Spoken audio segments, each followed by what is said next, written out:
While it is true na constitutional duty ng House na Bukas si Pangulong Ferdinand Marcos Jr. na magpatawag ng special session sa Senado upang talakayin ang impeachment complaint laban kay Vice President Sara Duterte kung hihilingin ito ng mga senador dahil sila ang may kapangyarihang magdesisyon hinggil dito. The senators ask for it, yes. Again, sila ang magde-decide.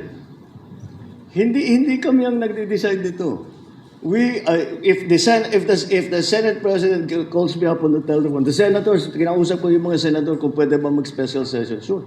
Muli namang iginiit ng Pangulo na hands-off siya at wala siyang kinalaman sa naging desisyon ng mga mambabatas kaugnay sa impeachment dahil hindi naman daw niya pwedeng diktahan ng Kongreso sa kung ano lang ang pwede at hindi nila pwedeng gawin dahil iginagalang niya ang pagiging co-equal ng executive at legislative. Again, you give me far too much credit that I can tell congressmen to do this and to do that. I cannot. I do not give guidance to Congress. We are independent of each other. Of course, we talk to each other about all kinds of things.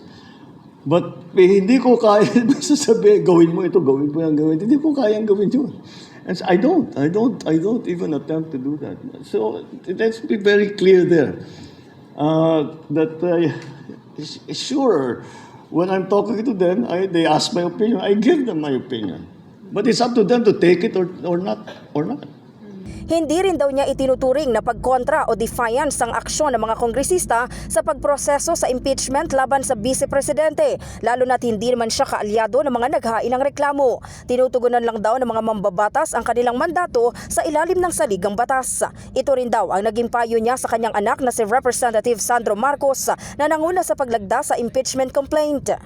So sabi ko, andyan na tayo, sabi ko kay Kong Sandro, sabi ko sa kanya, the process has already begun. So, it's your duty now to support that process. So, do your duty. That's what I told you. Do your duty. You have to support the process. You are constitutionally mandated to carry out that process. And you are a congressman, so do your duty. That's what I told you. I didn't know you'd be the first to sign it. The Senate has no choice. The House has no choice. They have to do this now. Once the impeachment complaint was filed, tumakbo na ang proseso. At kung hindi nila ipatakbo yung proseso, then they are delinquent in their duties. That's why they just have. That's what I meant.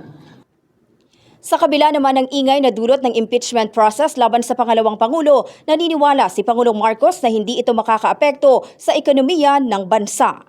In the heart of changing lives, ito si Brigada Maricar Sargan ng 105.1 Brigada News FM Manila, The Music and News Authority.